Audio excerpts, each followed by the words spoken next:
Externality.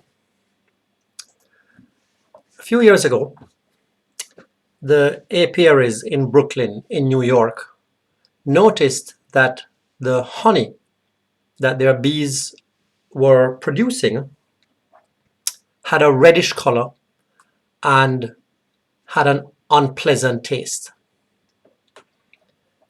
It turns out that there was a factory for maraschino cherries nearby that had vats of cherry juice that the bees had discovered and had started feasting on.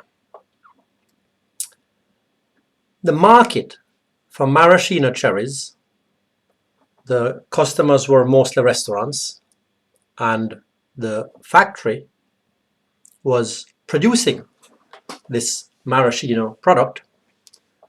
That market was hurting a separate industry, honey production. This is an example of an externality. Usually, a market only affects the participants in that market. The buyer gets the handmade loaf, the seller gets the money. No one else is affected. But if the buyer gets the cherries and the seller gets the money, and then the apiaries get spoiled honey, an outside party is affected, an external party. When a market affects third parties in a positive or negative way, this is called an externality. An externality is a cost or a benefit from an economic activity that affects third parties. Examples of negative externalities are the exhaust pollution from cars that use internal combustion engines, the noise that disturbs neighbors when somebody holds a party. There are positive externalities too.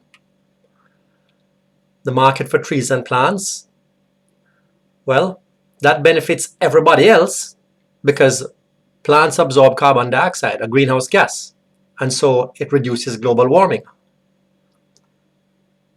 The market for masks, the beneficiary is the person who buys the mask. The seller also benefits because the seller gets the money. But because masks reduce the spread of a viral infection, then everyone else in the community also benefits. A positive externality. Oh, to complete the story of the maraschino cherries, the factory owner decided that he was going to do his part. He was going to be draping the syrup bins in heavy fabric sheets soaked in vinegar, and he thought that would discourage the bees.